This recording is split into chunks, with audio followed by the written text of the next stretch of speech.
Today at the House of Mario, let's talk about that awesome Way 4 DLC for Mario Kart 8 Deluxe, how you can play your original Game Boy cartridges on your PC, and we go through what the critics are saying about Bayonetta Origins. If you love Nintendo just like me, you're in the right place. Come on in.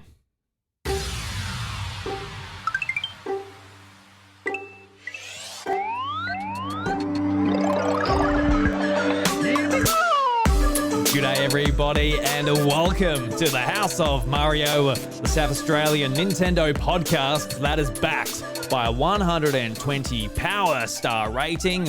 I'm your host Drew Agnew and the doors to episode 246 are open. I hope you're going well, hope you're having a fantastic day. It's good to be back in the podcast chair and I feel a little bit rusty. I need to get some rust off, so please forgive me. And also my setup, for some reason, my second monitor isn't working, so I've got to sort of look at a laptop. I don't know. Hopefully you guys don't notice that, but it's annoying me. I've got all these news stories, all this stuff to talk about. I've got a bunch of stuff for show and tell as well. I've got a bunch of gadgets I'm keen to talk about in a little bit. It's gonna be a lot of fun. It really is. I cannot wait to jump into it with you all. Like I said, it's been a couple of weeks. Unfortunately, the first thing that happened is we basically come down with gastro, and that was an awful week. That was awful. It's hard enough being a dad, being a parent, but when everybody is sick, including the baby, and you don't want to get out of bed and you can barely leave the toilet, that was not fun whatsoever. That was a very hard week. So that put my morale down a little bit, and also a bunch of stuff around the yard and that, been absolutely tackling a bunch of ivy we've got on our fence, which was very annoying. It was a massive job, and the days that I had free were my podcast days. So unfortunately, that's what had to take priority those days. Got to make most of the time when you've got it. So it feels a little bit strange coming back to it now. You know, I've got to get used to just sitting in front of the camera talking to myself again. It's not a natural thing to do.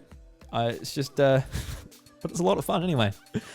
So yeah, that's what's basically been up. I do apologize for anyone that's been looking for an episode, but I didn't hear from anyone, so everyone's just very patient or doesn't give a shit. It's all good though. We've had a bunch of things going on in the world of Nintendo, and I've been paying attention, been playing a lot of games, been really enjoying myself on Switch and PlayStation and a bunch of stuff. So keen to talk about some stuff that I've been playing, but a big game that came out this week, which I mentioned before, Bayonetta Origins.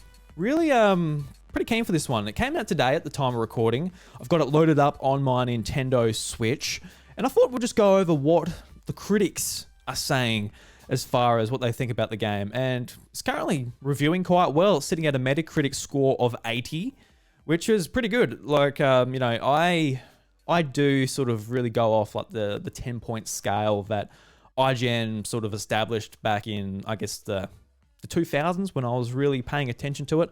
I don't so much pay attention to review scores too much, especially for Nintendo games, because I'm going to buy them and play them anyway, or receive them from Nintendo, which I've been very lucky enough to receive Bayonetta Origins. So thank you very much to Nintendo Australia. Cannot wait to dig into it. But typically, there's been a few games that I have been paying attention to review scores with, like Atomic Heart. That was a game I'm like, I'm not too sure, but it's on Game Pass anyway.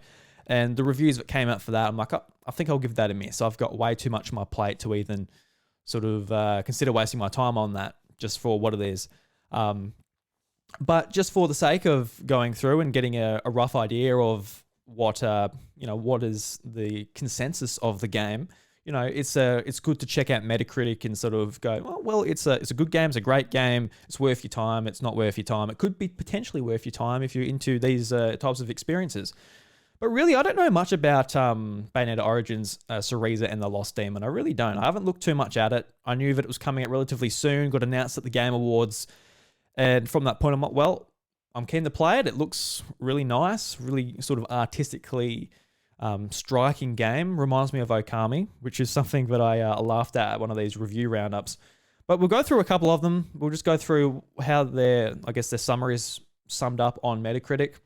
And the first one is from My Nintendo News, and the reviewer said, without a shadow of a doubt, Bayonetta Origins, Cereza and the Lost Demon is an unexpected contender for Game of the Year. Already established Bayonetta fans are sure to be more than satisfied with its unique storytelling, tight controls, engaging combat, vast exploration, fantastic visuals, while also being a great entry point for the series' newcomers. It even opens up a door for those that may not have enjoyed the explicit sensationality of the mainline games, as the overall tone is more wholesome and inviting. As someone who really enjoyed and loved Bayonetta 3, I thoroughly enjoyed Bayonetta Origins, Cereza, and the Lost Demon equally as much, if not more, for an entirely different reasons.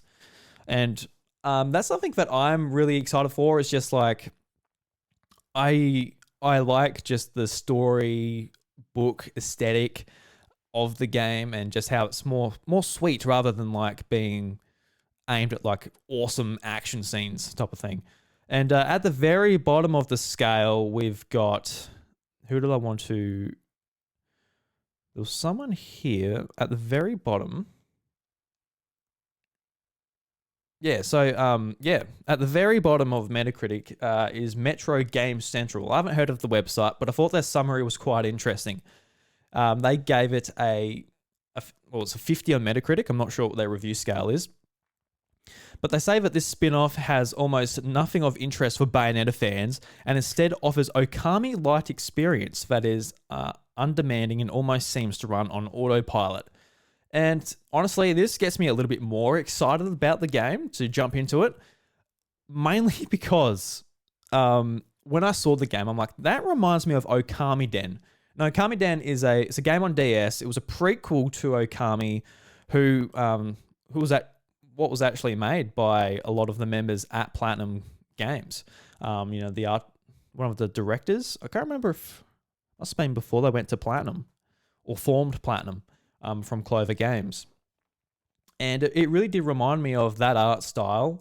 And in Okami Den especially, when you run into an enemy, it sort of goes into imagine like an RPG when you run into an enemy, then it goes into a turn-based battle. In Okami Den, it would go into a battle, but you're running around, free roam, and you're actually able to use all your abilities through the touchscreen.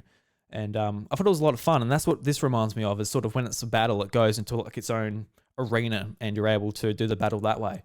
So reading that, I'm like, Okami Light, yes please, I would like more of that. It's especially by people that had an influence or just direct impact of the original Okami and Okami Den. So awesome, cannot wait. Looking forward to getting into it. I've got a massive amount of games that I'm wanting to get to.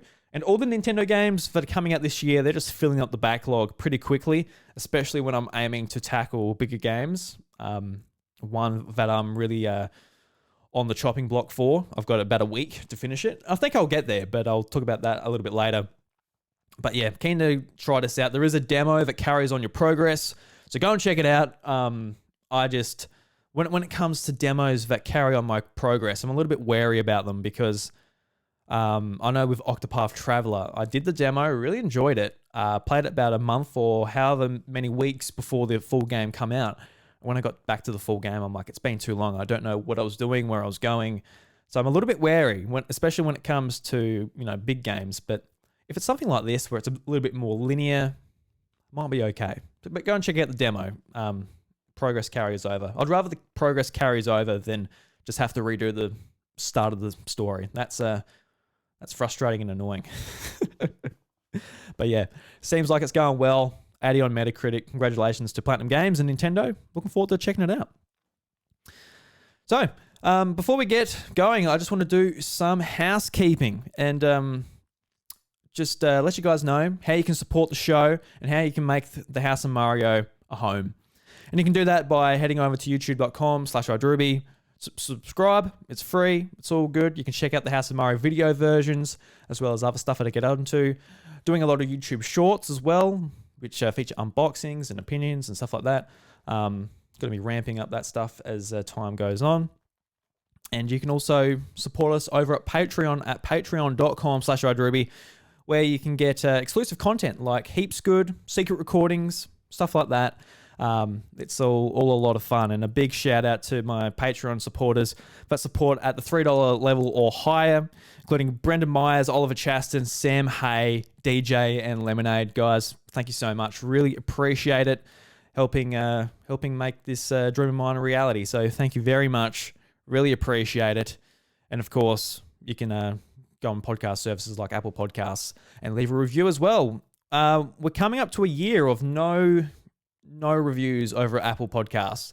As of April something or other, it'll be a full year since I've had a review.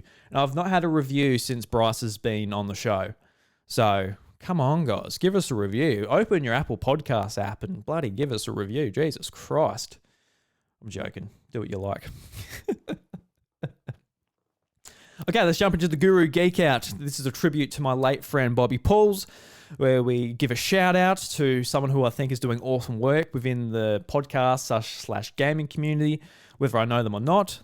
The two people that I'm bringing up today, though, I do know. They're very good friends of mine. Also, I want to go through a bunch of geek outs as well. Some cool stuff that I've bought and I want to share with you. So the first one, I just want to give a big congratulations to Josh and Michaela. Josh, who hosts a awesome Nintendo podcast, Nintenvania, which I believe I'm going to be guesting on this week. So check that out on Monday. But big shout out to them. I was meant to be going to their engagement party. I was really looking forward to it. Had the accommodation booked, had everything planned, but that's when I got gastro, and it was not a good sign. I think I was just over it. I still wasn't feeling very well, but I was on recovery mode. But my little boy, he was still very sick. And he actually gave gastro to both of our parents, so Chantel's parents and my parents. So we weren't going anywhere, but that was a big shame that I missed that. I was really looking forward to it, introducing Chantel to one of my nerdy podcasting friends. I don't believe she's met any of them yet, but it would have just been great to celebrate with Josh and Michaela for their special night. So, big shout out to you, Josh. I know you're probably listening, so love you, mate. Hope you're going well. Looking forward to talking to you on your show, and heaps good. And hopefully, we can catch up soon. And another shout out I want to give out to is Sean Capri. And I talk about Sean Capri on this section, a fair few times, to be honest with you. And that's because, him and Bobby is a big inspiration for this segment, the Guru Geek Out, obviously, from Bobby Pauls. But Sean was a massive part of that. He was always there with the Geek Outs, and Bobby wanted to do the shout outs. There was a bit of tension between them as far as what they wanted to do. It was quite funny at the start of each episode. But I just want to bring it up because Sean, he's put out on Twitter that he's taking a break from podcasting. And I just want to say to Sean, I think you're doing the right thing. I think it's a great thing to take a break from something, because it's so obvious that Sean shares the passion for podcasting, video games, all of this, on top of a full-time job, 2 kids, all the commitments that come with running a household, being an adult, and everything like that. And I think it's just a really sort of mature thing to be able to take a step back and rekindle the passion and love for doing this, because it really isn't easy, especially what he's doing at Carpool Gaming when he come back from just a really traumatic loss of his best friend, Bobby Pauls. And, him being like, Bobby was his right-hand man, just in content creation and everything. And it's hard to have an element like that removed when you're doing it. So for him to come back full bore, do the rebrand, do everything as far as Carpool Gaming that goes, make an awesome team surrounding him, it was just a really tremendous thing. So I'm looking forward to Sean coming back. I'm certainly going to miss him. I personally love Carpool Gaming's content. I'm a Patreon.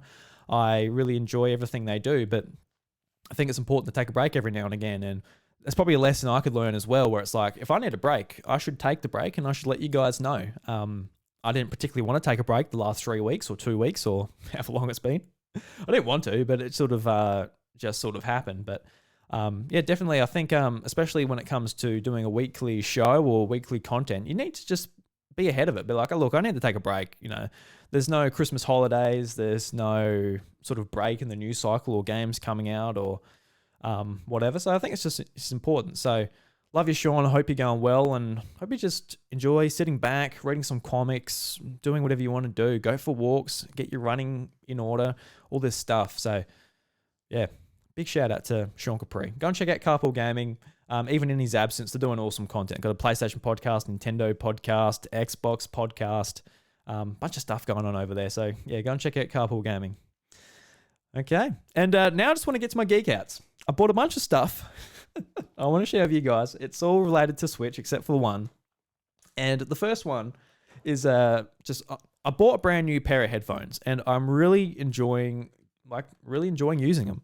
And they are the Sony InZone H9s. And what these basically are is they're for PC and PS5, and they're white. They're themed like the PlayStation 5, and they weren't cheap headphones. They're about 400 Australian dollars. I got them a little bit cheaper on Amazon. And what really sort of caught my eye for these is I wanted a pair of wireless headphones. I wanted to be able to sit back with my gaming trolley, really enjoy it. I don't have like good speakers or anything because I'm sitting next to my partner and don't want to wake the baby and that. So I'm not worrying about having like a decent sound system or anything like that. I just want a good pair of headphones that I can sit back, relax, sync easy, whatever. And I was getting sick of that little wire between your controller and like your headset. And on Switch especially, because there's no headphone jack in the controllers. So I was looking at some options, what I could do, looking at wireless receivers, or I even got a controller that is wired that you can plug in a pair of headphones with. But I don't want wires dangling around everywhere, especially when with the trolley and that. It's not too big a deal with the wires necessarily because I'm closer to it than you would be just like your normal TV.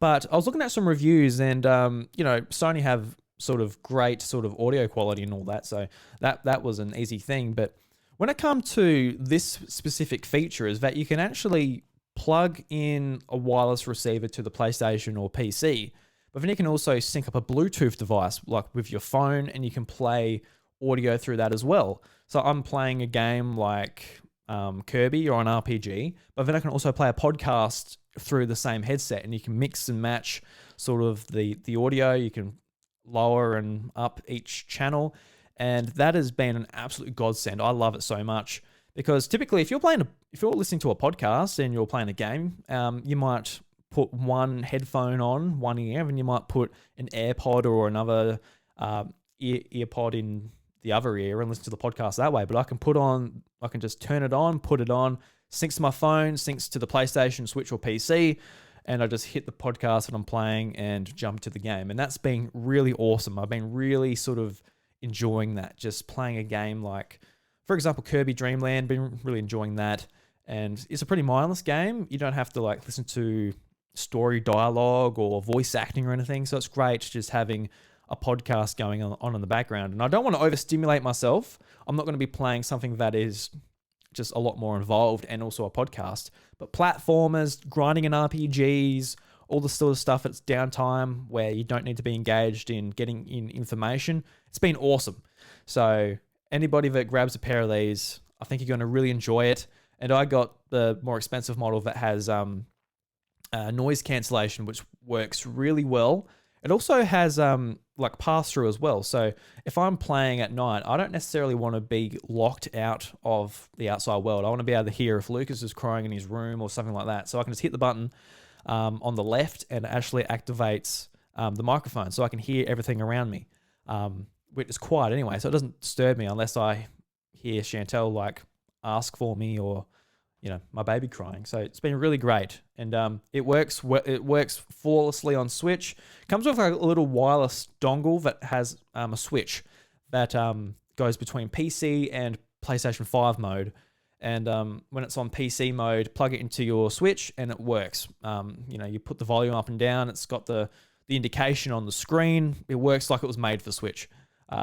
And I just want to put that out there because when I was looking up, like, does this work on Nintendo Switch? There's no answers, and it's a little bit of a risk considering that, it's price tag and you want it to work on a lot of your devices.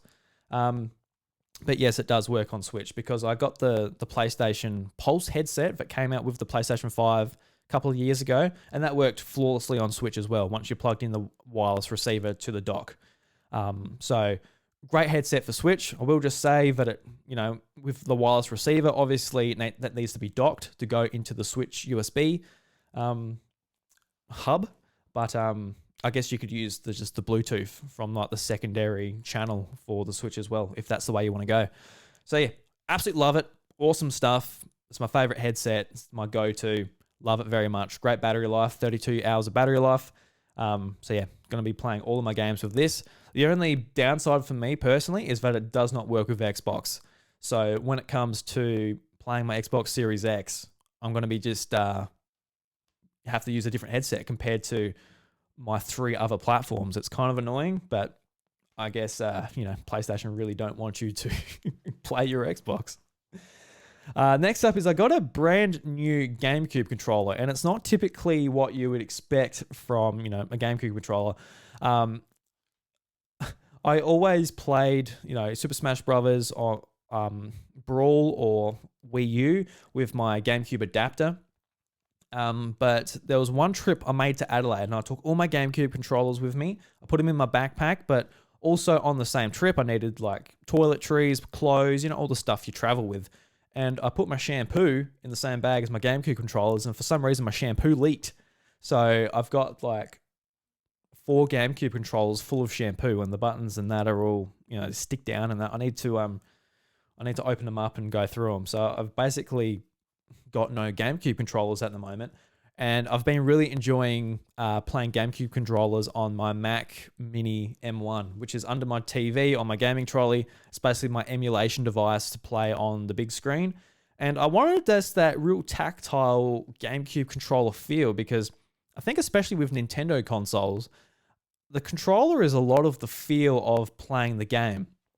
So when it comes to GameCube, you've got those awesome triggers, the sticks with the sort of the hexagonal, what do you call it, for the analog sticks, and the buttons, the big A button, the little B button, and those weird little Y and X buttons above it.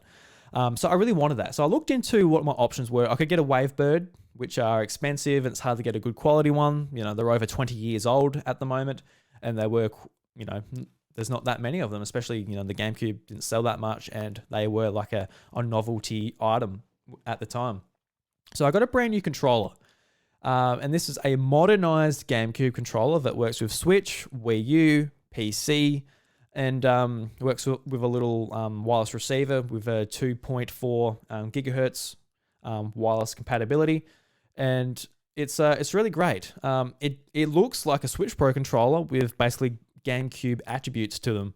So it's got your buttons, your A, B, like I said, and but it does have just like normal triggers that you'll probably find pretty close to like a PlayStation 4 controller, I would say, which is a little bit of a disappointment because I really love the triggers on the GameCube, but at the same time that controller is so loud and clacky that when I'm playing in bed or on the couch next to my partner, I don't want it to be clack, clack, clack as I'm playing, because anybody that's had like a Super Smash Brothers Brawl or Melee Party, those 4 people playing on GameCube controllers, it's so loud. So I've really loved this controller. I picked it up from the Gamesmen here in Australia for, I think it's about $90 or $80. And first sort of impressions grabbing it, it doesn't feel like a premium sort of controller that you get from a first party like PlayStation, Xbox, or Nintendo. But plugging it into my Switch and playing Mario Kart 8 Deluxe with it and Super Smash Brothers Ultimate, it feels fantastic. It feels really great.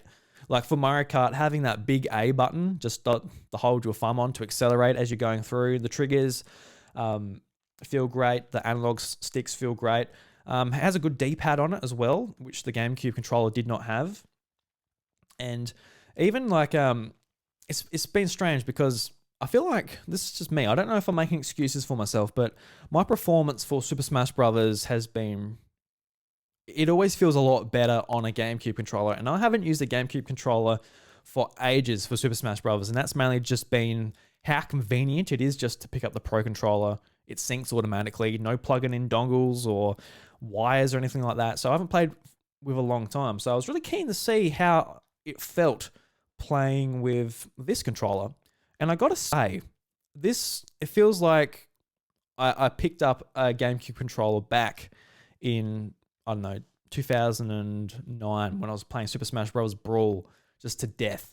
And I felt like I was pretty good at it. I'm not going to win any tournaments or anything, but I could definitely hold my own against a lot of opponents. But it just felt so much more responsive than a Pro controller. I don't know why. I cannot put my finger on it. I don't know if it's because of plugging in the dongle. You've got that better connection to the Switch rather than just using, the standard Bluetooth from, Nintendo Switch. But it just felt so much more responsive and did everything that I wanted it to do, which sometimes on a Pro controller, I feel like it's not getting all my inputs in. But I felt just 100% in control of what my character was doing, and having just this layout with ABXY just felt great, man. It felt awesome. This is definitely my Smash controller now. So really, really happy with it. So just absolutely stoked. And when I get through Atelier Ryza 2, which is the game I'm tackling at the moment, I've got a bunch of games loaded up on my Mac Mini through emulation for GameCube. And I'm going to be playing this bad boy on that. Cannot wait. Going to be playing through Pikmin 1, Star Fox Assault, and it's going to feel great. So super happy with it. If you want a modern sort of GameCube controller for Switch, PC, Wii U, etc., definitely check this out. It's Retro Fighters, and it's called the Battler GC Wireless Gamepad. And here in Australia, got it from the Gamesman. And it's funny because talking about emulation and stuff, what I really did look into the best option to play a lot of these games that I missed. Because GameCube for me, it's kind of strange because I actually have like a lot of nostalgia for GameCube, even though I never had one and I barely played one when I was a kid. And a lot of that was because when I was younger, I read a heap of gaming magazines all about Game Boy Advance. And, it had, obviously, in those gaming magazines, it had sort of reviews and previews and stuff of GameCube games, PS2 games. And I just read it from cover to cover multiple times. And all these GameCube games, I sort of had this romantic sort of fascination about them because I couldn't get them. They weren't accessible to me. I did not have the platform. But I always looked at them and was like, I really want that game. And being able to like sort of as an adult now, but all right, let's really get into these games. And I was looking into options for how I'm going to like play these games. And I was looking at original hardware, buying the games the way I prefer to do it, have like the physical copy of all these games, and just even spending a lot of money doing lots of mods to original hardware. You just weren't going to get as good a quality out of the games. And like on my Mac Mini, it was an old, well, it's not an old computer, but it's a computer that I no longer use because I got a brand new laptop, and I didn't have a need for it on my desk. So it's been in the cupboard for a few months. And when I got this gaming trolley set up, I put it underneath. I'm like, this is going to be my emulation machine, and I can run GameCube games flawlessly. Some at 4K, some I got to put down to 1080 or 1440p or something like that. But it's just been a really great experience. But I dare say I'll talk about that a little bit more once I've really jumped into some emulation. But played a lot of Mario Kart Double Dash with this, actually. Mario Kart Double Dash is just exactly what I was talking about. I always looked at Double Dash thinking, I really want to play that Mario Kart game, but I was playing Mario Kart DS or Mario Kart 64 or even Mario Kart Wii. But I always looked back at that game and had a really sort of fascination with it. And, playing it now, it's I'm so bad at it. For some reason, the mechanics feel so much different, just the drifting, everything. I'm always like going off the course, and I don't know. I've never been so bad at a Mario Kart game in my life, but let's see if I can get there eventually. But yeah, great controller. Go and check it out. I actually got a brand new PlayStation controller. I got the PlayStation DualSense Edge. Very expensive controller. When I first saw the price tag, I sort of laughed at it. I'm like, you got to be dreaming.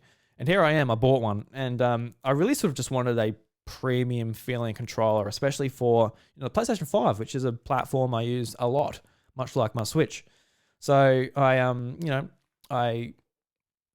made the pre-order. I got the controller, and my sort of first impressions weren't that good, really. And that's just because of how expensive the controller is. When I pay $300 for a controller, I really expect it to be like, all right, this is the ultimate controller. There is no problems whatsoever with it. And I was I got it out the box and I was playing with the face buttons, and the face buttons didn't feel right to me. They felt like they're making like a sort of a, I know a crunching sound sounds worse than it was, but it was making a sound that just really wasn't that good to me.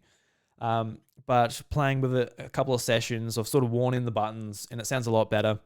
But I've been really enjoying sort of the back paddles, the triggers where you're able to do the amount of lead that the press down does.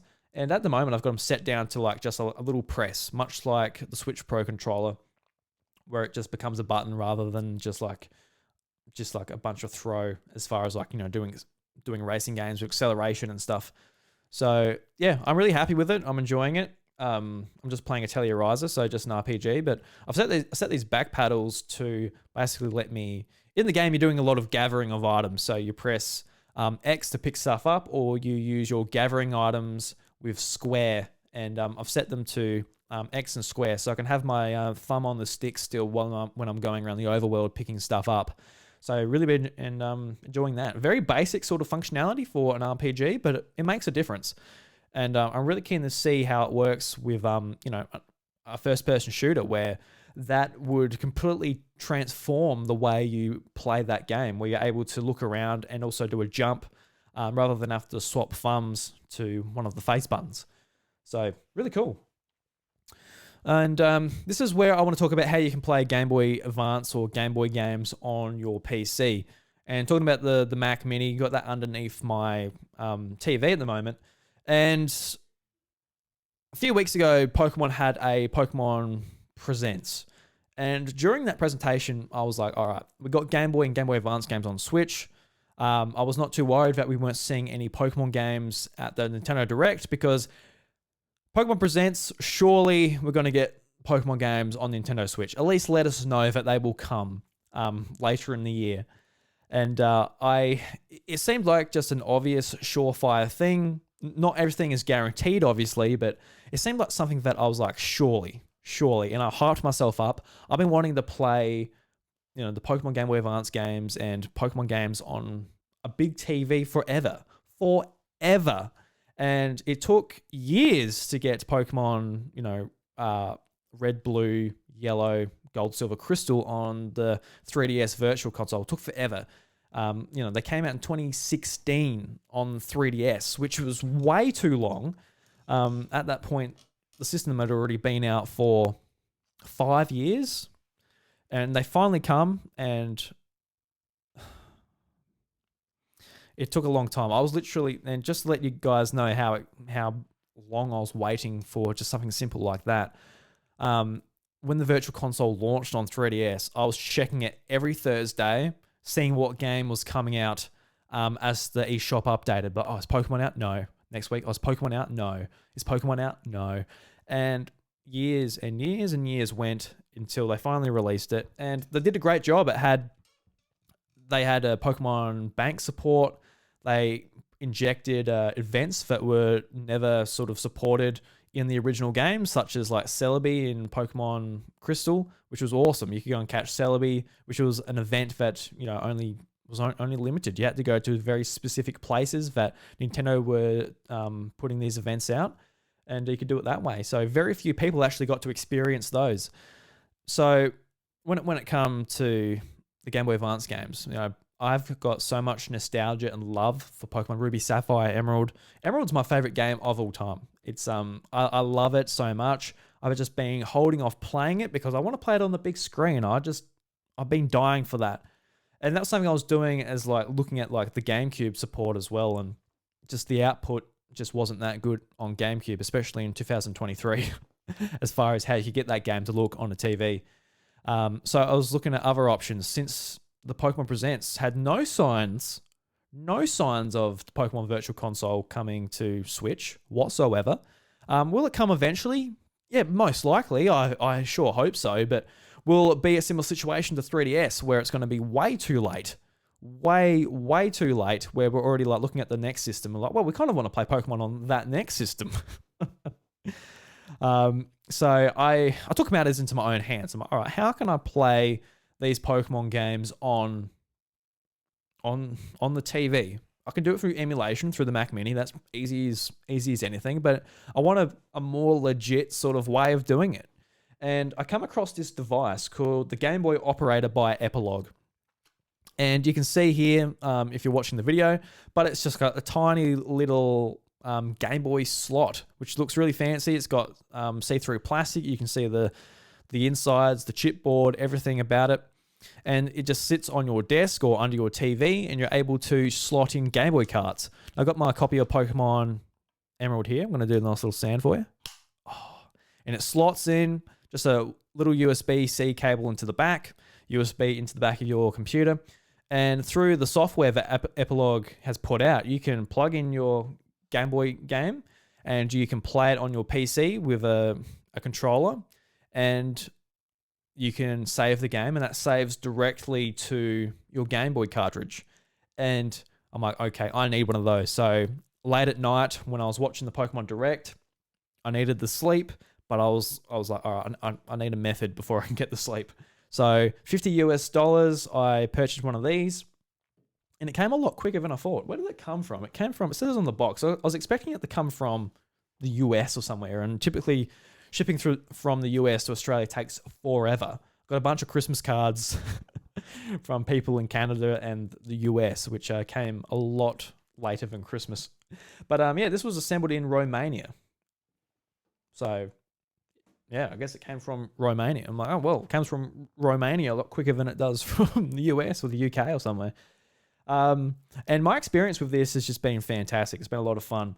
I haven't touched it too much because, I haven't played a lot of games on it, mainly because I've been playing other stuff. But I have dabbled around with it enough to like really sort of enjoy its quality of life features. And one of the biggest sort of thing I was excited about is I've got my childhood copy of Pokemon Emerald, and I can plug this into the PC. I can back up my save, and I can also inject a lot of the events and stuff that were not accessible to me here in Australia back in 2005. Similar to what Nintendo did with the Celebi event in Pokemon Crystal, there were a bunch of events in Pokemon Emerald that you couldn't access. There was different events for going to catching Latios or Latias with the Eon ticket. There was events to go and catch Deoxys. There was an event to go and catch Mew, Lugia, Ho-Oh. There's a bunch of stuff that you had to go to a very specific place that were never accessible to Australians. Only certain places in, I guess, the US and especially Japan.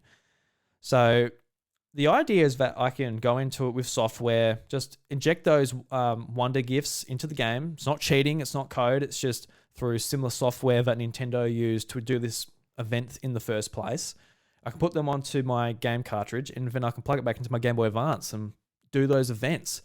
And they had some real... It's kind of funny because if Nintendo did that now, where it was just events and they're only given out to very specific parts of the world, that would suck. There'd be so much outrage. And it did suck as a kid that we couldn't go to those events. We couldn't use those features within the game necessarily. Like, Ho-Oh and Lugia, they were so rare in the Generation 3 games because you could not access them unless you caught one of these events. But it just put a real mysticism around it. And it just, like I said with the GameCube games for me, it really romanticized like the idea of like having a Ho-Oh or Lugia or Mew or Deoxys. Like these were super rare Pokemon to have in these games. And the idea that, finally, I'm 28 years old, I can go and catch these Pokemon is exciting. It's really cool. So I cannot wait to jump into this and like really play some Pokemon Emerald again. Like I said, my favorite game. I can finally utilize features that I couldn't when I was a kid, and I cannot wait. It's gonna be awesome. So when I eventually get to it, I'm gonna be playing this game to death. I'm gonna be tackling the battle frontier. I'm gonna be making a living dex as I play through the game, catch all these rare Pokemon. And what's especially cool about playing the Pokemon games, and what I was talking about with GameCube emulation, you can sync up your save file from any of these Pokemon games to Pokemon Coliseum running on the Dolphin emulator, which is exciting. And there was actually a bonus disc with Pokemon Coliseum where you could get Jirachi in Pokemon Ruby, Sapphire, or Emerald. And you're able to use that with emulation and with this Game Boy operator on your original hardware. So exciting stuff. Very excited for this Game Boy operator. Really cool little device. If you want one for yourself, yeah, just Google Game Boy operator from Epilogue and it'll come up. Really cool. And it's got me into like Game Boy Advance collecting again, because I've really sort of enjoyed collecting Game Boy games, and I've been looking on Facebook Marketplace, and there was a guy saying like Rayman Advance and Super Mario Bros 2 Advanced, and I'm like, oh, just give me all those cartridges. I'm going to play them all officially on my little device here on a big TV. Beautiful stuff. I'm so excited. And it's just another sort of awesome addition to my gaming trolley. You know, I'm playing like all the modern consoles with my headset, playing Game Boy Advance games on Switch and through the actual official cartridge as well. It's a good time. It's a good time to be a gamer. Absolutely love it. I don't need any new games this year. I'm pretty happy just whatever Nintendo puts on Nintendo Switch Online and whatever I can pick up secondhand. So yeah, those are my Guru Geek Outs. Jesus Christ, it's 41 minutes. I am so sorry. But yeah, had a lot to say about that. Okay, let's get into my week of gaming. So I've finished 4 games since the last time I recorded an episode. And the 7th game that I finished this year is Super Mario Land 2, 6 golden coins. And I first played this on 3DS Virtual Console. Really liked it. It was a lot of fun. I got a physical copy, which I probably might actually play on my Game Boy operator here if I get the chance. But really great game, especially if you think back to when it came out on Game Boy. It's really impressive. Just, it feels like a Mario game on Game Boy. And I could only imagine as a kid just thinking how impressive that is. Because the first Mario Land, it was like a really watered down Mario Brothers game. Like it was fun. It was good. I enjoy playing it today. But certainly not as technically impressive as Mario Land 2. And just the crazy themes of like every world that you go to or area that you go to. Just really cool. It's just like a toy Mario, like the factory section and all that. It's just a really sort of wacky and weird Mario game. And I know just like Nintendo sort of used their handhelds to put some of these more weird sort of games out there. And I do kind of miss that because we really don't get that anymore with Switch. It's all sort of, a lot of it is the mainline big games coming to Switch. We don't get too much of the wacky stuff anymore because I guess these games are a lot more expensive to make.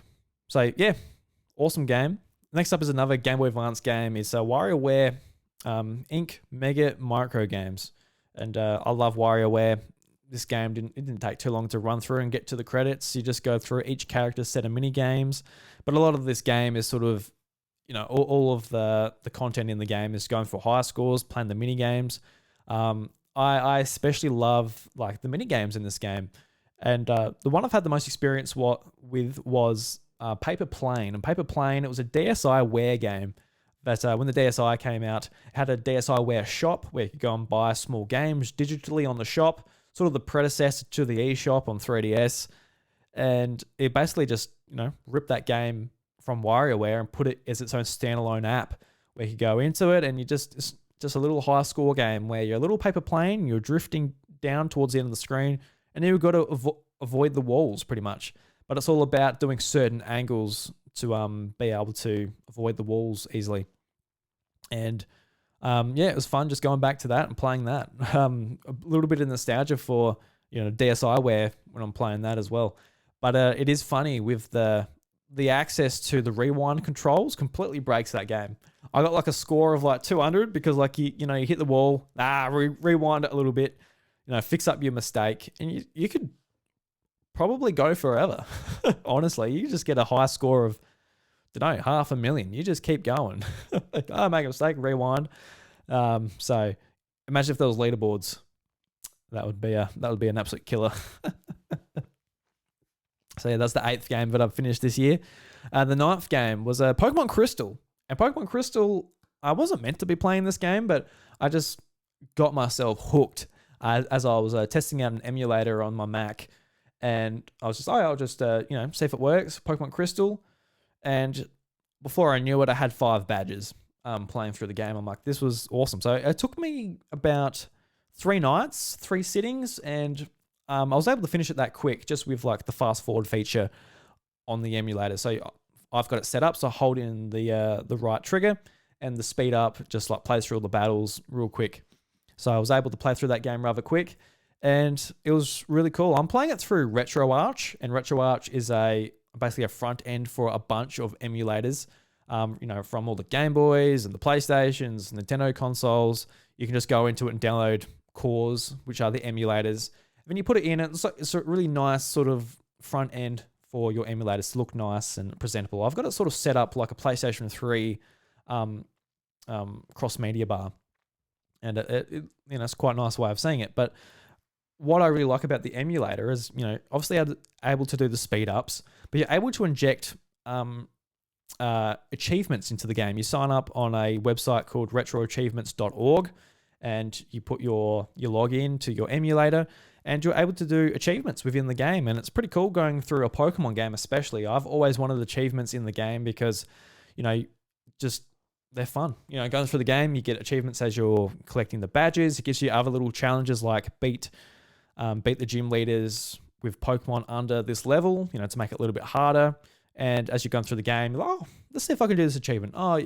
Just play the game a little bit differently, especially with a Pokemon game that you've played multiple times before. You're able to play it a little bit differently, and I thought that was quite cool.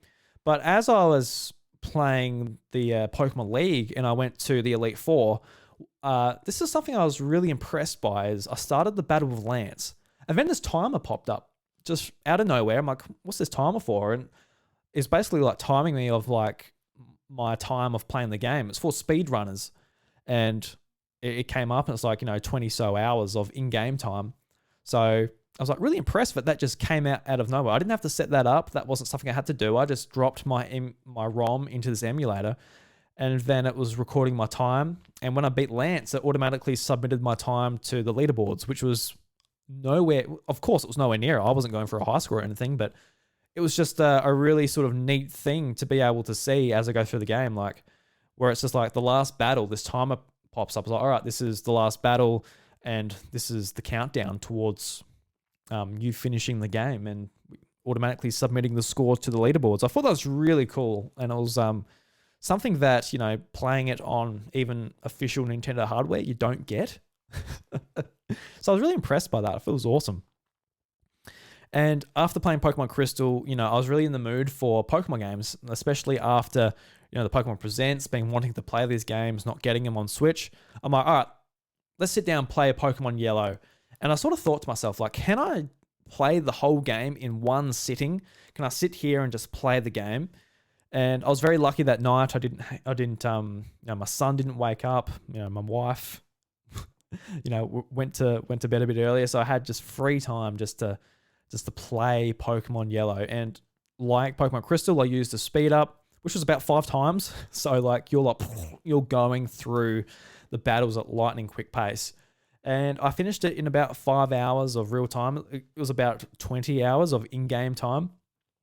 And by the end of the night, my brain was just like fried. I literally just like went through a whole Pokemon game in 5 hours, did all the puzzles. I caught Mewtwo, the legendary birds. I pretty much did everything, obviously apart from complete the Pokedex in that game.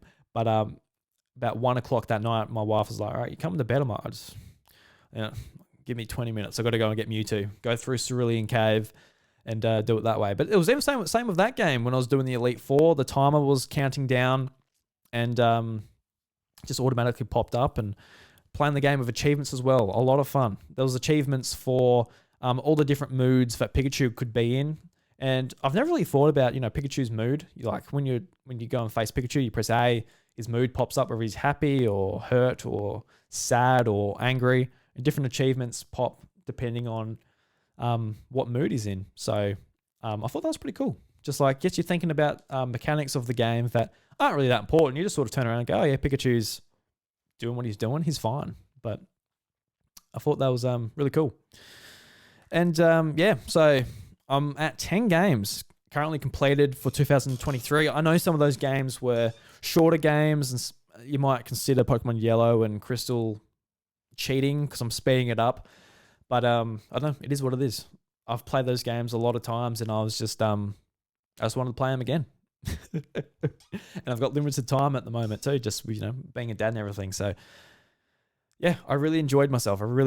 So I cannot wait to jump into Pokemon Emerald later when I've beaten Atelier Ryza. But apart from that, yeah, I've been playing Kirby's Return to Dreamland Deluxe. I don't have a lot to say about it. I've only jumped into it every now and again in between play sessions of other games or even car trips. I got Chantel to drive the other day. I play a little bit in the car.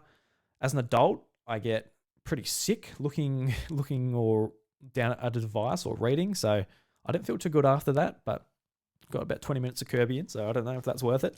But I'm really liking it. This is a really sort of impressive 2D Kirby game. It looks great. It plays great. You can see a lot of creativity in the game, and I never played Return to Dreamland on Wii. This was a game that came out late in the Wii's life, and I think it was like 2011. And I just, didn't buy it. I wasn't interested. Probably I didn't have a lot of money back then. I was still in school, so I wasn't going to go and buy a $100 Kirby game. But I'm really happy that it's on Switch. I think it's a really great addition to the Kirby series, and what I'm playing is I'm really enjoying it. And I'm only playing the sort of traditional main mode of the game. I'm only going through it, but there's so many sort of mini games to play, high scores to chase, challenges, which I haven't really jumped into. But yeah, I think it's honestly worth your money if you want to jump into it. I received it from Nintendo Australia, so thank you very much to the team at Nintendo Australia for providing me a code. But definitely a game I'm probably going to finish pretty soon once I've finished with the big JRPG that I'm playing.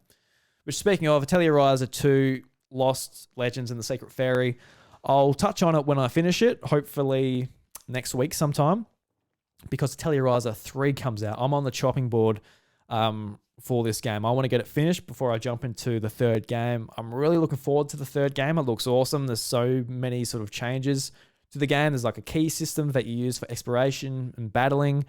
Also like open areas that you can go and explore and gather in, and you got a party of 11 people. Cannot wait for it. And reviews have come out from Famitsu magazine in Japan, and I think I got an 84. Let me check this. I've got it up here. Maybe I don't have it up. But it reviewed really well in Japan. So really stoked for it, man. I cannot wait. But I've got to finish this game first, and this is basically just a continuation of the story from Atelier Ryza 1. I've got to say Atelier. I've got to get out of the habit of saying Atelier. Apparently Atelier is a French word. The ER is pronounced A. I don't make the rules. I've got to get used to saying Atelier. Otherwise, the grammar Nazi police will come and put me down. I don't want to be put down. Not yet. Not yet. But yeah, it's just a continuation of the story. Ryza has it's a 3-year gap between the first game. Ryza has gone to the capital city, so you're in a lot bigger area, a lot bigger city, a lot more people. And you're continuing on where you went. You're exploring a bunch of ruins within the game. You're unlocking sort of clues as you're going throughout the ruins. And there's an interesting mechanic where you've got to put all the clues together to sort of work out what items you need to make to progress, and also to progress through the story. So I'm really enjoying it. It's really good. And as far as like the battle system goes, they did a lot of changes to the battle system where you're actually in the first game, you would build up a bunch of AP points, which are called action points. And then you build up those points, and you basically bank them in to be able to put up your combat level, which, your combat level, it goes from 1 to 5 every battle. And the higher your level, the more hits you're able to put in, the more AP you're able to build up to use your specials. Whereas in this game, it completely gets rid of that, and you just build up your combat level through using your abilities. So it sort of gets rid of the middleman and just allows you to progress through the battles at a better pace, which is good. So really enjoying it. Talk about that a little bit more when I finish it. And apart from that, man, it's just Mario Kart 8 Deluxe DLC Wave 4. And this is a tremendous, tremendous DLC. It really is. And all of the tracks are so much fun. And I sat down for a night and just played through these maps again and again and again. And they're really great. So, some of the highlights for me, obviously, is the brand new track, Yoshi's Island. And I feel like this track is just really great. It's a great homage to Yoshi's Island, and much like Hyrule Circuit and the Animal Crossing track, where it's just like the sound effects and the coins and everything put into this sort of track. It feels really like you're playing on Yoshi's Island, and just like the part at the end of the track where you've got to sort of run through the question mark cloud, as you would in the game, where you throw the egg at the question mark cloud and it brings up secret paths or something. It does that in this, where it brings up like a bit of a shortcut that you can take to cut the corner a lot more. I thought that was really cool. And just like when you finish the race, it does like the Yoshi's Island sort of level complete theme as you're running through the flowers. And it's really great, really, really awesome. But another track that really caught my eye was Mario Circuit DS. And apart from Mario Kart 8 Deluxe, Mario Kart DS is my favorite Mario Kart game. I think it's awesome. So many modes. I think it felt great to play. Snaking was a problem where you're just doing constant boosts. But that was still fun to do. But Mario Circuit DS, when it started up, like the music, just like, oh my God, this just taps into my brain. I recognize the music, but the upgrades and the changes they did to this track were just so different that I did not recognize the track I was looking at. I'm like, this is really cool. And I actually had to go back on YouTube and see what the track looked like on DS. I couldn't remember. It's been years since I turned on Mario Kart DS. And it's just like how different it is. Like you go through the pipe, and in the brand new version, you come to like a forest area, and then you like jump off a jump, you do your paraglider down, and it just looks so different to what it was on DS. Like they just completely changed what this track is. And there was even even like with Mario Kart DS, like, that was a 3D game. They changed it so much, but there was a track from the Game Boy Advance game, Riverside Park. And I'm like, is this a new track? Like, this is completely different. And with the Game Boy Advance game, like, they just changed those tracks so much. They look so much better on Mario Kart 8 Deluxe. They pretty much just made brand new tracks, because on the Game Boy Advance, everything's just so flat. But like with Mario Circuit from Mario Kart Super Circuit, they got like an anti-gravity area where it just like goes up the wall and you come down. It's like they just completely redone the tracks. So it's awesome. But I got to say, probably my other favorite track would be Waluigi Stadium from Mario Kart Double Dash. And this is just such a fun level to play on. And I think what makes it so fun is just the music. The music is awesome. It gets me bopping. I love it so much. And it's just great to have it in this game. The music sounds awesome. But I put this on my Twitter @iDruby, but there was a bit of a section where a red shell was coming up behind me, and I accidentally ran into a set of tires in the middle of the track, and the timing was just so on point that when I hit the tires, it bounced me to the left, and then the red shell just went past me and hit the tires, and I avoided the red shell. And I'd like to tell people that I did that on purpose, like, oh look, a red shell's coming, I'll run into these tires, and that'll bounce me out the way, but that was just pure coincidence. I just I looked at it and went, huh. And yeah, that was really strange. But also, not long after that, a blue shell was coming, and I went through like a boost section, and like one of those anti-gravity sort of bumpers you go into and you get a boost from. Like I was just midway through that, and the blue shell just like missed me. I'm like, okay, I was just pulling off pro maneuvers by accident, like just one after another. I don't know how that was, but it's a sign that Waluigi Stadium likes me quite a lot. So yeah, a huge sort of big, huge recommendation. I'm sure everybody's played it by now. It came out a little while ago, but yeah, Mario Kart 8 Deluxe DLC. Every wave just is a banger. banger release. And a brand new character as well, Birdo. Just randomly. We never sort of got an announcement that new characters were coming, but just great to see. I love characters, and we got sort of brand new slots for more characters as well. Some question marks in the character select screen. So very excited for more characters. I'm keen to sort of see what they're going to be. Are we going to get just more Mario characters? We're going to get like King Bob-omb or Petey Piranha? Or are we going to get some like really exciting things like Kirby or some other Nintendo characters? I think that would be really awesome. I think the character I'd like most would be Kirby. I think Kirby is kind of a shoe-in. That is surely the character that's up next if there was going to be more characters coming to Mario Kart. But as far as like characters that are a bit more out there that probably will not happen, I think it'd be cool to have a Pokemon like Pikachu. I think Pikachu would be awesome. Even Charizard. I think that would be really awesome to have. But they're just pie in the sky sort of ideas or wants. But I think ultimately what we're going to get is maybe if we're lucky, if Nintendo's feeling cool, we'll get like Kirby or someone, but the rest will be just like baby Mario. Or we get like senior Mario or something like that. Just elderly Mario, another variation of Mario or one of the main characters. Dry Mario. So dry Bowser, we got dry Peach. She's very dry. Parched Peach. Yes. There we go. That's the next character. Parched Peach. She's just doing that with her lips the whole race. No. And if you get first place, she just gets a bottle of water thrown to her and she sculls it. That's the type of character we need in Mario Kart 8 Deluxe. That's for sure. Speaking of parched, I'm parched. I've got a big Pokemon cup full of water. And this episode's going long.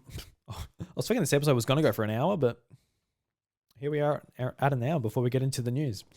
I don't know if that's too long for you guys. I don't know if you want it a bit shorter, but typically we do aim for about an hour here at the House of Mario, but I've been away for a little while. I just want to sort of indulge in podcasting again and just talking about a bunch of stuff I've been really excited about over the last few weeks. So please let me indulge. Please let me indulge. Anyway, guys, let's get into the news because there's been a bit of news that I want to talk about and some stuff I've got to bring up. So let's jump into it. Oh, no, I'm so rusty. Where's my button? Woohoo! Yeah! Pika, pika! Is that all? I fight for my friends. Yahoo! My body is still. All right, so we got our last trailer for the Super Mario Bros. Movie, and I don't want to talk about it too much. I watched it. I kind of forgot what happened in it, and I'm kind of happy about that because this movie comes out in under a month, a couple of weeks. Very excited for it. I think it looks great. Every trailer that comes out, I think everybody's pretty hyped about it, especially those who are interested in it. I know there's some people out there who don't particularly care, but I don't know.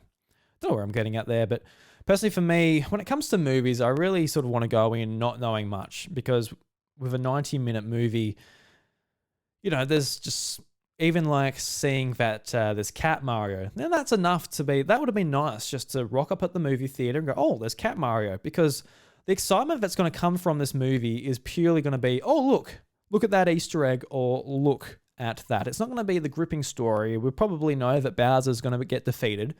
It's not going to be a Avengers Endgame situation where, oh my God, oh my God, oh my God, the good guys lost. No, I don't think so. I don't think that's what this kid/family movie is going to be all about. But it's going to be what we're seeing in the trailers, like, oh look, there's Cranky Kong, or this is some funny scene with Yoshi, or I don't know, Kirby makes a guest appearance. Yeah, just stuff like that. I think that's what we're going to be really excited about. So for me, I don't want to see anything else. Doesn't seem like we're going to see anything else, and really excited. Hopefully, I want to take the day off and go and watch this movie and watch it a couple of times and, do a podcast and do some videos about it on the YouTube channel. So really keen for that, man. I think it's going to be great. So you want to go and check out the last trailer, you can. I'm sure you've already checked it out if you wanted to. But yeah, man, this movie's coming out very soon. Very keen about it. And going with the Mario news, Nintendo actually updated Super Mario Run so you can play it. Well, you can play a brand new level once per day for free. and it's also been discounted until the end of May. So go and check that out if you want. Mario Run, I think it was a great mobile game, and I really wish Nintendo kept with that sort of monetization method where it's just like, hey, it's a full game, $10. You can play the first couple of levels for free. Like, isn't that a great sort of introduction to their games on mobile? And it just did not work. People on mobile were like, $10? Nah. But I will pay $1,000 over the course of a month, but I will not buy it outright for $10. And it's a shame because I think just for, sitting there, listening to a podcast, you want to sort of play a game, you don't have your Switch or whatever in your backpack, get at Mario Run. You just like try and collect all the coins in the level, and you got to get your timing for the wall jumps and stuff. I think it was great, but I didn't buy it because at the time I lived out in the farm and my service was kind of non-existent, especially in the house. You had to go like to the top of a hill to get service on our phone. But this game had DRM where you had to be online, where if you're in the city or something, that's no problem. It does a check when you open the app. But for me, it's just like I couldn't play it. So unless I was in town or something. But even then, I was like, no, I won't buy it. So I'm part of the problem. I know that. But I did have my reasons apart from just too expensive. But yeah, maybe it's worth checking it out now. Like, it's still a great game and you can play a level per day. And I think that's probably enough for like people doing their dailies, for example. Go to Pokemon. For me, it's Pokemon Go. You keep your chains going as far as collecting Pokemon and spinning Pokestops and doing your little challenges each day that go towards your research. And this could be similar to that. We just do a level, cool, and you put it back in your pocket. And it's cool that Nintendo sort of unlocked that functionality. Unless you just want to buy it all and play it that way. Next up, we got some brand new toys that they've dropped in Australian stores. And this is from Vooks.net. I don't know too much about this, so I will just read the article just to get the full picture. But I saw Seth Sturgill on his YouTube channel, All N, unboxing a couple of these toys, and they looked awesome. So that's why I've sort of highlighted this in the news section. But the article reads, Super Mario Bros. Movie tie-in toys have dropped, and they would have dropped into Australian stores soon. Their official release date was allegedly February 26th, but we couldn't find any online retailers selling them. Today, however, we got reports that Target was selling them in store in multiple states, and yep, they have them. This photo comes in from Western Australia, but the pictures were sent from New South Wales. So the prices can vary between toys. The smaller toys are $12. The Mario Karts are $25, and the larger figures are $39 Australian. As is the van playset and the relatively robust Bowser using steaming water to breathe fire, and the Mushroom Kingdom Castle is $59. The taller opposable Mario figures are also $59. So what Seth was unboxing on his YouTube channel, where I want to point it out to you guys, go to All In, check out Seth's unboxing of these Mario toys based on the Mario Bros. Movie. He unboxed a Mario figure, which has like, you can like move his arms and legs and pose him however you want. And also a big Bowser. And the Bowser was what stood out to me, is that it was just like this big, awesome looking, detailed toy of Bowser, but you can fill it up with water and it spurts out steam out of his mouth and it lights up red and it looks like he's breathing fire. I'm like, that is awesome. If I was a kid, I'll be all over that. I'll be playing with it all the time. And as an adult, I'm like, well, I'll put that on my shelf. But I wouldn't mind picking that up, man. I think that the Bowser is especially cool. And there's a Peach's Castle as well. And I've always wanted Lego to do a Bowser's Castle set. A Peach's Castle set. And it's never been to my liking, but this looks like a more full sort of castle, which I'll look into that. I'll see what it's all about. See if that's worth getting. So yeah, bunch of toys if you want to get them for your kids, or maybe you're a big man baby like me and you want to go and pick one up for yourself. Go and check it out. And I'm sure this doesn't sort of apply to any of you guys, but if you are after a brand new Switch that is not an OLED, is just the original Switch, there's a brand new Mario bundle to coincide with the Mario Bros. Movie, and you get a normal Switch, a black dock, a black grip for your Joy-Cons. You do get the limited edition red Mario Joy-Cons, which is cool. If you're collecting Joy-Cons and you don't care about your money, you can get this. You also get a digital code for Mario Odyssey. So if you're a collector, I know there's people out there like Nintendo Down Under, who has literally every single Switch edition that is released in Australia, which is insane. I could only imagine the money that costs. If you think I'm bad for getting Switches, I've got 6. This guy's got like, I don't know, 50 plus. I don't know how much. But it's people like that that allow me to be like, look, I've got 6. It's fine. What's a 7th? What's an 8? He's literally got them all. So what's the harm in me doing it? But yeah, go and check it out if you want a cheaper Switch for your kids or something like that. Well, it's not even that cheaper. It's $469 in Australia. So like an OLED what is it, $550? Haven't bought a...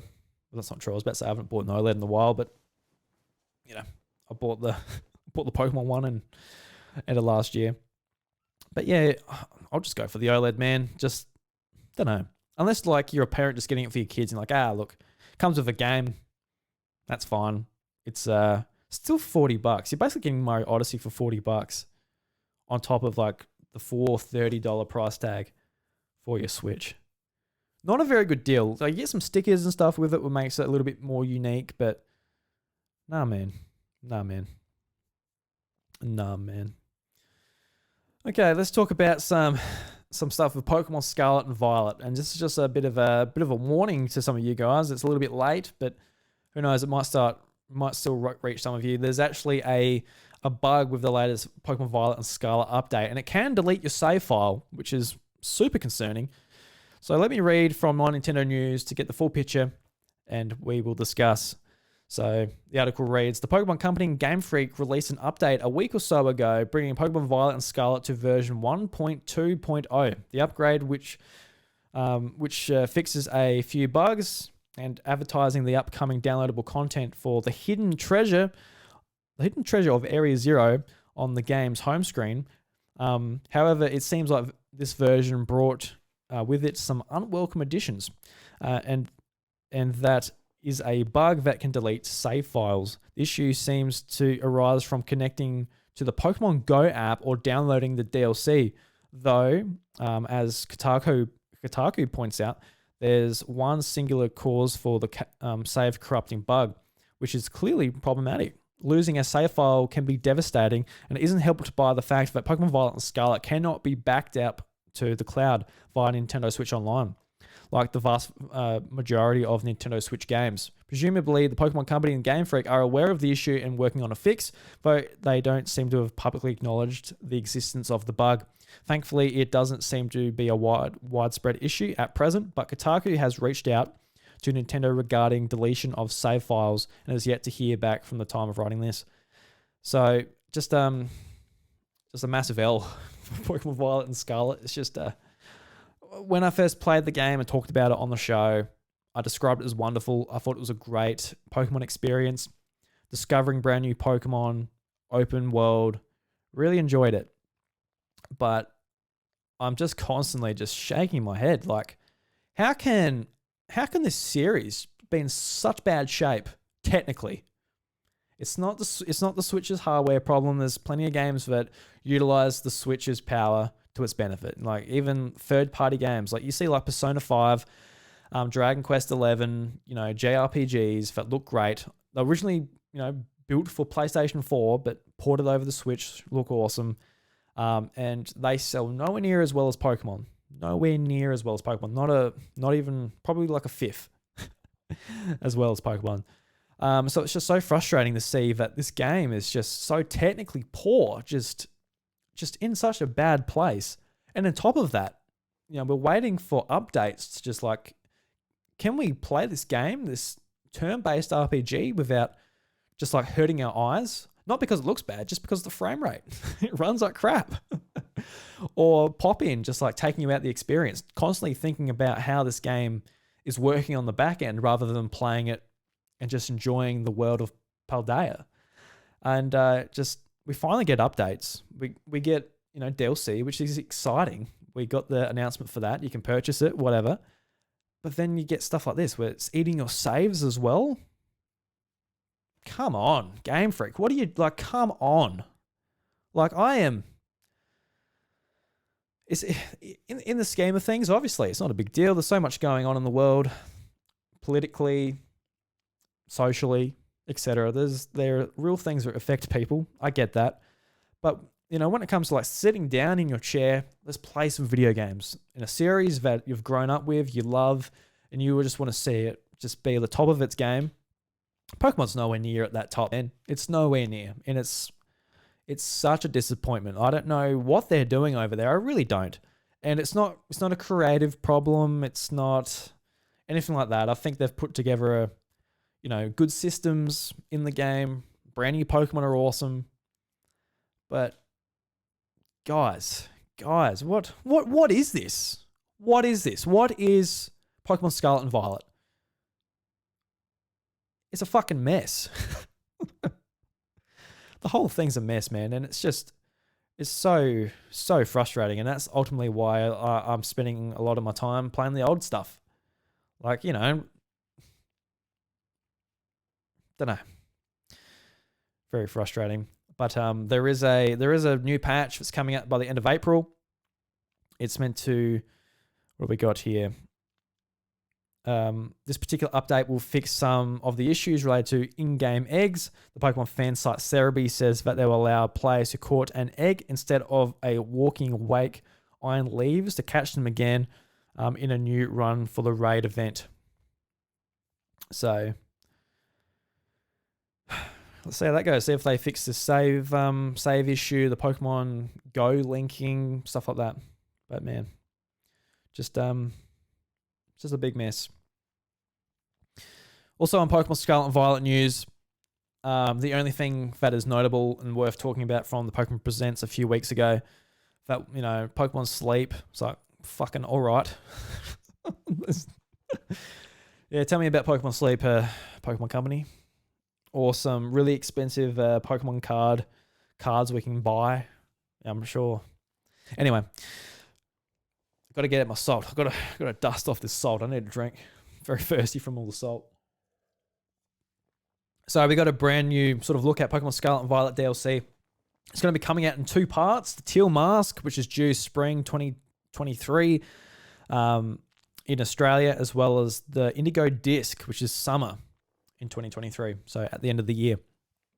And we really didn't get much about it. We got a couple of pictures, a couple of teasers about some brand new Pokemon. And I got to say, just from what they've showed, which is very little, mind you, I'm sure this DLC is going to be a lot of fun. I'm going to have a lot of fun, sort of exploring the brand new areas and the Pokemon that are returning to the games and all that. But yeah, nothing excited me. And the brand new Pokemon, and this is coming from someone who really enjoyed the brand new designs and brand new Pokemon for Pokemon Violet and Scarlet. These Pokemon don't look that good. They look pretty stupid. But I don't know. They probably will grow on me, so I'm not going to put a final statement on that or anything, but they look pretty dumb. So there's that. So, I don't know. Violet and Scarlet, I'd say it's a pretty low point of the series, to be honest with you. But yeah, I'll buy the DLC. It's more expensive than a Sword and Shield's DLC, so hopefully they show some cool stuff a little bit later. All right, the last Pokemon story I want to talk about is a brand new trailer shows more of the Pokemon anime reboot. So this is going to be the first anime without Ash and Pikachu. So it's pretty cool. So just reading from Vooks.net, although we won't get it for a while, the Pokemon Company has released a new trailer for the upcoming Pokemon anime reboot, which is subbed for us in the West. The new trailer shows us more about Roy and Eiko, the replacements for Ash. There's also a brand new professor and his Pokemon, and more about the story. The anime kicks off in Japan on April 14th with an hour-long episode. It'll be a while before it heads west, as Ash's story isn't quite finished just yet. Yeah, so we're still getting like the end of Ash's like beating the Pokemon League here in English. I'm not sure if it's out on Netflix in the US, but for some reason the Pokemon anime comes out a lot later in Australia on Netflix. So I'm not going to muck around with VPNs just to watch Pokemon. It'll come eventually. But I'm keen to see what they do with the Pokemon series going forward without Ash. And it's nice to have Ash, have his journey, sort of put a bit of a bow on it, move on to the next phase of his life. And we will get more Ash. I dare say this could potentially fail and they'll bring him back, or he'll be back in a side anime, or he'll make an appearance. There's no doubt that he'll be there. Hopefully his voice actor will continue to get paid. But yeah, I'm looking forward to seeing what they do with this. Just see something different from the Pokemon anime. Instead of it being just go around again and again, I'll go to a new area, get a brand new Pokemon, lose the league, rinse, repeat. So yeah, pretty keen to see that. Next up, this is just a little bit of information from the Microsoft and Activision sort of court case for Xbox to be able to buy Activision Blizzard King. And just a little bit of a tidbit came out. It's just basically about how they think Call of Duty is going to run on Switch. Because Nintendo has signed a 10-year deal with Microsoft to get Call of Duty on their on Nintendo Switch or Nintendo platforms for 10 years. And when they said Nintendo platforms, I'm like, obviously Call of Duty is not going to work well on Switch. It's going to be by far the worst place to play it. If you only own a Switch and you're like, oh, I'll give some Call of Duty a go, and you play for the campaign, I'm sure it will. Oh, actually, I'm not even sure it will be any good, to be honest with you. I wouldn't want to play Call of Duty on Switch. Full stop. It'd be awful on Switch, especially with Call of Duty being on just big powerful platforms now, and just being dumbed down for Switch just is not the place to play it, especially in handheld mode on the Joy-Cons. It's just got no interest in trying it there. But there was some information about just what their sort of view was of having it on Switch. So reading this from my Nintendo News, Microsoft's desire to acquire Activision Blizzard has been rather messy. They are currently in talks with the UK government in an attempt to convince them that this acquisition should be approved. What makes the whole thing more strange, however, is that Nintendo has been indirectly caught up in this. For example, Microsoft is also having to reassure the UK government that they can fulfill its agreement to bring Call of Duty games to Nintendo hardware for the next decade. That said, this isn't surprising, but Nintendo Switch power has been a source of concern. Not only has Microsoft heard this, they have expressed confidence that they can optimize the Call of Duty games for Nintendo's console. They told the UK government that the Activision has a long history of optimizing game performance for available hardware capabilities. They continued that Microsoft and Activision are confident that in addition to Warzone and Call of Duty buy-to-play titles, Jesus Christ, buy-to-play? Christ, I've never heard that term in my life. That's gross. But I like buy-to-play games. I like to buy games and play them and not being interrupted by other bullshit. It can be optimized to run on Nintendo Switch in a timely manner using standard techniques, which have been used to bring games such as Apex Legends, Doom Eternal, Fortnite, and Crysis 3 to Switch. Warzone, or to be more specific, the engine that the game runs on is also used in their argument. They feel that the engine that Warzone runs on can be adjusted to fit the Nintendo Switch's power.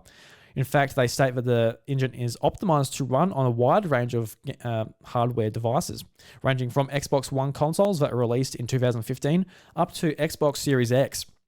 Warzone itself can support graphics cards that date back as far as 2015, a couple of years before the Switch even released. That said, there are still a lot of questions up in the air at the moment. It is unknown how the UK government will respond to this argument, and if they will even allow the acquisition to go through. If the deal is finalized, then the air is uncertainly to shift which Call of Duty games will be released on Switch. However, as it appears, we'll let you know. So, good write-up from My Nintendo News, just to let us know what's going on there. And, yeah, good luck. Good luck putting those games on Switch. That's all I can say. But, yeah, I expect that deal will affect the next platform a lot more than the Switch. But it is very tempting to get those games on Switch. I could only imagine with the install base of Switch and the audience that they have that you know, the games will sell tremendously well on Switch if they can get them running at an okay sort of level. Because even like with like Witcher 3, like it looked pretty bad. You blow it up on the TV, like, oh my God, it looks awful. But you play it on a Switch Lite, you got it in your pocket, then like your whole mindset completely changes about having that game on Switch. Like The Witcher 3 on a handheld portable that doesn't overheat or has great battery life, and you can play it for a couple of hours on the bus, like that's awesome. So it could be a similar thing for Call of Duty. Like typically you want to sit down with like your controller. Like a lot of people on PlayStation or Xbox will be buying like pro controllers with paddles and that to be able to utilize, you know, better controls with these games. But if you're someone who's just very casual, wouldn't mind playing it on their bus trip or traveling or something, it'd be pretty cool having it on Switch, but I just cannot see it running that well. Okay, this is another thing I want to bring to your attention is that you could brick the Nintendo Wii U just by not using it. And this is from exputer.com. And just to round things up, it's got story highlights at the top here. And Nintendo's nostalgic Wii U console appears to get corrupted if it is not used for a long time, eventually suffering memory errors that brick the system. It's NAND corruption issue that bricks the console and is unfixable, and a NAND backup is not made prior to corruption.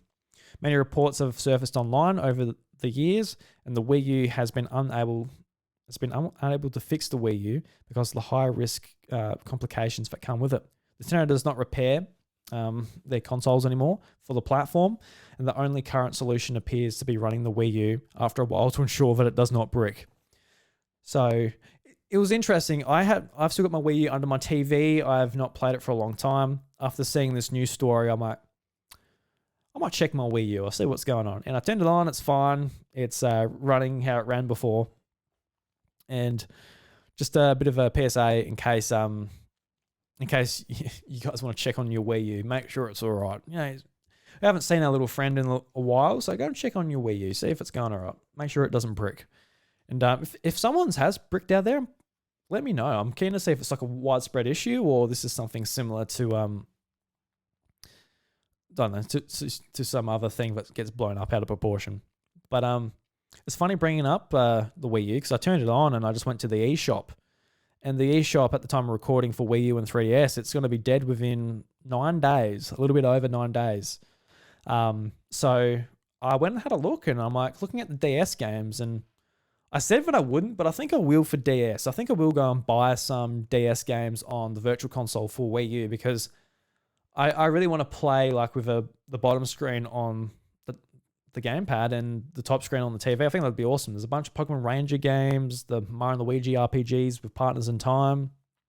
Yeah, a bunch of stuff I want to play on there. So I might do that. I might actually spend a couple of bucks, put $50 on it and buy some DS games on the Wii U. I'm just a little bit wary about it because all your purchases are tied to that console. So if you're one of these people who just like your system bricked, there's no account system. You can't go and get another cheap Wii U and just sign in and download your games. There's none of that. It's just tied to your Wii U. It's just such a backwards console, especially if it just bricks itself after not being turned on for a while. Like, I don't know what's going on with that thing, man. I really don't. So we've got some brand new Game Boy games, NES games, and SNES games added to Nintendo Switch Online. For the Game Boy, we got Kirby's Dream Land 2 and Burger Time Deluxe. For Super Nintendo, we got Side Pocket. And for NES, we got Exevious. Not sure if I'm pronouncing that right, but from what I hear, everyone's really happy about this lineup, even for NES and SNES. A bunch of bangers coming out, so pretty cool. Keen to check out. What am I keen to check out? I'll check out Burger Time. I haven't played Burger Time. Kirby's Dream Land 2, you know, classic Kirby game. I don't know how many more Kirby games I need. I'm already playing through one at the moment. Don't know if I need to play this one straight away, but I'll play it. Side Pocket is Pool on the NES or SNES. So not sure. I don't know. Give it a go. Why not? I'm sure it won't be too long. I'll be spending in that. And Exavius, I think it's like a shoot 'em up, I think. I recognize the name, but I can't say that I've played it. And also Metroid Fusion. It came out on March 9th. So a few weeks ago now. As part of the Nintendo Online expansion pack for Game Boy Advance. I'm very keen to play this one. I'll be getting to it soon. And yeah, so that brings us to the end of the news. So cool stuff. So to end the show, I want to try a brand new segment, and this is a segment that I'm going to be calling Doug Bowser's Hot Takes. And the idea of Doug Bowser's Hot Takes is that I want to get a hot take that I don't necessarily agree with, and for 1 minute, I've got to defend and justify that hot take. And in the future, I want to get hot takes from you guys, and I want them to be a surprise while I'm recording. So I read it, and I've got to justify that hot take. And for the first hot take, the statement is going to be, the Wii U is better than the Nintendo Switch. So I basically just like Googled like gaming hot takes, and this one come up. It's a pretty obvious one for a Nintendo podcast. It's certainly a spicy one. If anybody's got like a legit feeling that the Wii U is better than Switch, fucking hell, mate. What's wrong with you? But here I am. I got to justify it. Do I have my phone here? I don't have a timer, do I? I've got my phone here somewhere, surely. It wasn't very organised of me. All right. What we're going to do is going to bring up the timer here. Oh, I've got the timer setting for the podcast recording. Let's use that. So here we go. The Wii U is better. No, we'll start this properly. All right. You ready, guys? This is why the Wii U is better than the Switch. So, the Wii U is better than the Nintendo Switch, and here's the reasons why. So, the Nintendo Wii U gamepad has a lot of functionality that the Nintendo Switch just does not have. Especially like you look here, you look at the D-pad. The D-pad was absolutely fantastic for playing 2D games, and it was in a fantastic spot. It felt natural to hold when you're playing stuff like New Super Mario Bros. Wii U, or New Super Mario Bros. U, and you're able to use it that way. But on the Switch, you don't have that. You only have singular buttons, and even on the Pro Controller, the D-pad is the worst D-pad I've used in my life. And if you want to plug in an audio device to your Nintendo Switch, I hope you're holding your Switch, because there is no audio jack in the Pro Controller or the Joy-Cons. But with the Wii U gamepad, you can plug it straight in, as well as stylus control just in the side here. Take it out. Fantastic. I also really like the feel of the buttons on the gamepad. Don't know if they're better, but they're really nice feeling. I think they got their own unique feeling, as well as a camera right on the top of the gamepad. Feels awesome. Well, it doesn't feel awesome, but I think it's a great feature to utilize for calling your mum on her Wii U or something like that. And also the Wii U, it looks really nice, sort of standing up. You get those little stands, you put them up, and you got a nice little shiny black modem that shows up. Also, if you love just big power bricks, the Wii U had a great big power brick. All right, now I've ran out of things. The Virtual Console was better. Boom, done. So that's Doug Bowser's hot take for the day. So if you've got some hot takes you'd like me to tackle on the show, email me at drew@thehouseofmario and put in the tag Doug Bowser's hot takes. Just so I know what it is, I want to open up on the show so it's a surprise to me. So I come in fresh. I'm not like, I don't have it lingering in my brain what I'm going to talk about. You can also put it in our Discord community. There's a link in the show notes, as well as Twitter. But I think the email will be best, because I can leave it and open it when I'm ready. So guys, that brings us to the end of the House of Mario. I really do appreciate your time spending with me here. 90 minutes, over 90 minutes, talking about Nintendo stuff, blabbering on, talking about the news, all of that. Hopefully we'll be back next week talking about all of the awesome Nintendo stuff that I've been enjoying over the week, and really do appreciate it. So thank you very much for listening to episode 246. But before we go, I want to leave you with the mystery jukebox for this week. Last episode, the jukebox was Rooftop Renegade by Melonhead Studios. So a little bit of a tricky one, an indie game that just came out, local to me here in South Australia. But this one will be a little bit more of an obvious one. So let me know what you guys think it is over at youtube.com/iDruby. in the comments section for episode 246 or twitter.com/idruby. But until then, guys, the doors to the house of Mario, they're closed. We'll catch you later.